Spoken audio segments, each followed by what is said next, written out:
కానీ నేను వైఎస్ఆర్సీపీలో చేరిన తర్వాత ఈ నియోజకవర్గంలో జరుగుతున్న అనేక పరిణామాల వలన జగన్మోహన్ రెడ్డి గారు ఎందుకు నిర్ణయం తీసుకున్నాడో నాతో ఏం సంప్రదించలేదు. ఆయన ఒక దశలో నన్ను సమన్వయకర్తగా నియమించాడు. ఆగస్టు 19వ తారీఖు నన్ను సమన్వయకర్తగా నియమిస్తే మళ్ళీ 24వ తారీఖు అంటే వారం రోజుల్లో నీకు సర్వేల్లో వ్యతిరేకత వచ్చింది, లేకపోతే నీకు ఏదో కొంత ఒపీనియన్ నెగటివ్ ఉంది, ఆగిపోమని చెప్పాను. అదేం సార్, నేను రమ్మన్నానా, నేను అడిగానా, మళ్ళీ 1 వీక్లో ఎట్లా ఒపీనియన్ మారుతుందని చెప్పి ఆ పెద్దల్ని నాతో మాట్లాడిన పెద్దలతో నేను మాట్లాడడం జరిగింది. సరే, వాళ్ళు చెప్పే కారణాలు వాళ్ళు చెప్పారు. మళ్ళీ మరొకరిని సమన్వయకర్తగా నియమించారు.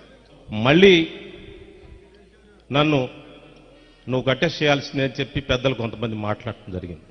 తాడికొండకు నువ్వే అభ్యర్థి అని చెప్పారు, పెద్దలంతా చెప్పారు, ముఖ్యమంత్రి గారు సహా అందరూ చెప్పారు. నేను మొదట్లోనే నాకు ఆర్థిక పరిస్థితి బాగాలేదని చెప్పాను, ఎన్నికల రాజకీయాలకి నేను దూరంగా ఉంటానని కూడా చెప్పడం జరిగింది. కానీ పార్టీ అనేక నిర్ణయాలు అలా తీసుకుంది. తర్వాత పరిణామాల్లో సుచరిత గారిని మళ్ళీ నామినేట్ చేశారు మన కర్తవ్యం. కానీ నేను పెద్దలకు తెలియజేస్తే ఏంటంటే, రాజశేఖర్ గారు ఉన్నారు, అయోధ్యరామరెడ్డి గారు ఉన్నారు, బ్రహ్మానంద రెడ్డి గారు ఉన్నారు, పెద్దలంతా ఉన్నారు. నాకేం లేదు, ఒక్కసారి సీఎం గారిని చూసే అవకాశం నాకు కల్పించమని అప్పిరెడ్డి గారికి అందరికీ విజ్ఞప్తి చేస్తూ, కానీ నేను వైఎస్ఆర్సీపీలో చేరిన తర్వాత ఈ నియోజకవర్గంలో జరుగుతున్న అనేక పరిణామాల వలన జగన్మోహన్ రెడ్డి గారు ఎందుకు నిర్ణయం తీసుకున్నాడో నాతో ఏం సంప్రదించలేదు. ఆయన ఒక దశలో నన్ను సమన్వయకర్తగా నియమించాడు.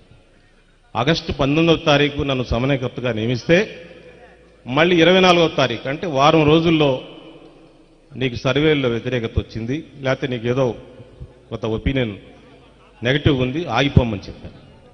అదేం సార్, నేను రమ్మన్నానా, నేను అడిగానా, మళ్ళీ 1 వీక్లో ఎట్లా ఒపీనియన్ మారుతుందని చెప్పి ఆ పెద్దల్ని నాతో మాట్లాడిన పెద్దలతో నేను మాట్లాడడం జరిగింది. సరే, వాళ్ళు చెప్పే కారణాలు వాళ్ళు చెప్పారు. మళ్ళీ మరొకరిని సమన్వయకర్తగా నియమించారు. మళ్ళీ నన్ను నువ్వు కట్టెస్ట్ చేయాల్సిందే అని చెప్పి పెద్దలు కొంతమంది మాట్లాడటం జరిగింది. తాడికొండకు నువ్వే అభ్యర్థి అని చెప్పారు, పెద్దలంతా చెప్పారు, ముఖ్యమంత్రి గారు సహా అందరూ చెప్పారు.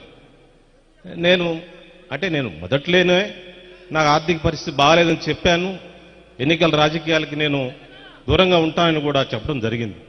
కానీ పార్టీ అనేక నిర్ణయాలు అలా తీసుకుంది. తర్వాత పరిణామాల్లో సుచరిత గారిని మళ్ళీ నామినేట్ చేశారు మన కర్తవ్యం. కానీ నేను పెద్దలకు తెలియజేస్తే ఏంటంటే, రాజశేఖర్ గారు ఉన్నారు, అయోధ్యరామరెడ్డి గారు ఉన్నారు, బ్రహ్మానంద రెడ్డి గారు ఉన్నారు, పెద్దలంతా ఉన్నారు. నాకేం లేదు, ఒక్కసారి సీఎం గారిని చూసే అవకాశం నాకు కల్పించమని అప్పిరెడ్డి గారికి అందరికీ విజ్ఞప్తి చేస్తూ